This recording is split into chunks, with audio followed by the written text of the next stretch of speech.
Assalamualaikum warahmatullahi wabarakatuh. Oke, tugas kita minggu ini, tugas yang pertama tentang bab turunan, tentang menentukan titik stasioner.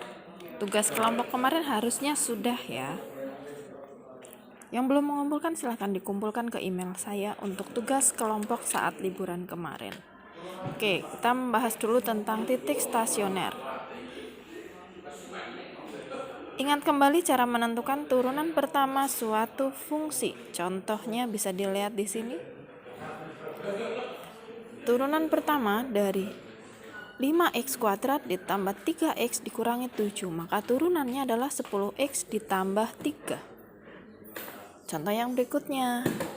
Turunan pertama dari x pangkat 3 dikurangi 15 per 2x kuadrat ditambah 18x dikurangi 11. Maka turunan pertamanya atau f aksen x-nya 3x kuadrat dikurangi 15x ditambah 18. Masih ingat ya ini dari mana? 3 turunkan jadi 3x pangkat 3 jadi 3x kuadrat.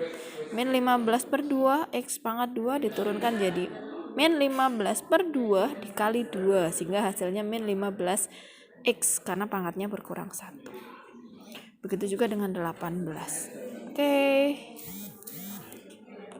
Selanjutnya, perhatikan grafik berikut. Oke, ini adalah grafik koordinat kartesius di mana ini adalah sumbu x dan ini adalah sumbu y. Ketika x-nya a, maka nilainya adalah fa. Ketika di sini adalah b, maka di sini nilainya adalah fb. Oke, sehingga titik ini adalah titik B, FB. Ini adalah titik A, FA. Ketika kita bicara tentang titik stasioner, tidak lepas dari yang namanya fungsi naik dan fungsi turun. Kenapa dinamakan fungsi naik? Karena grafiknya naik. Maka di sini terjadilah yang namanya fungsi naik. Syarat fungsi naik itu adalah f aksen x lebih dari 0. Oke. Nah, ketika dari grafik dari titik ini ke titik ini grafiknya mengalami penurunan sehingga disebut fungsi turun.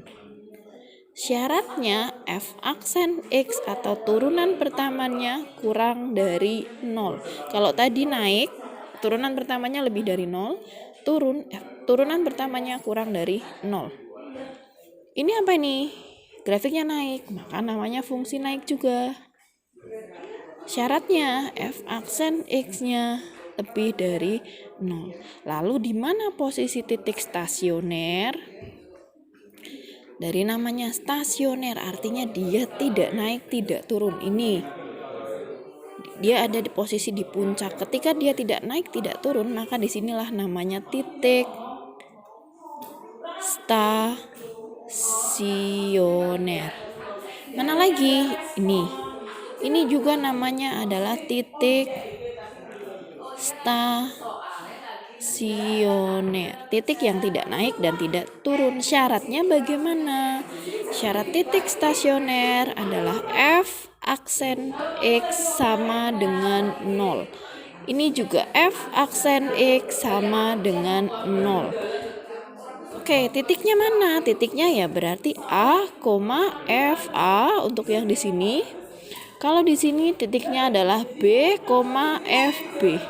Ketika ini dia posisi di puncak, namanya berarti titik puncak atau titik balik maksimum. Ini titik puncak, tapi karena posisinya di bawah namanya adalah titik balik minimum. Kenapa namanya titik balik? Karena dari posisi naik dia turun, dari posisi turun dia naik, sehingga namanya titik balik maksimum, titik balik minimum. Oke.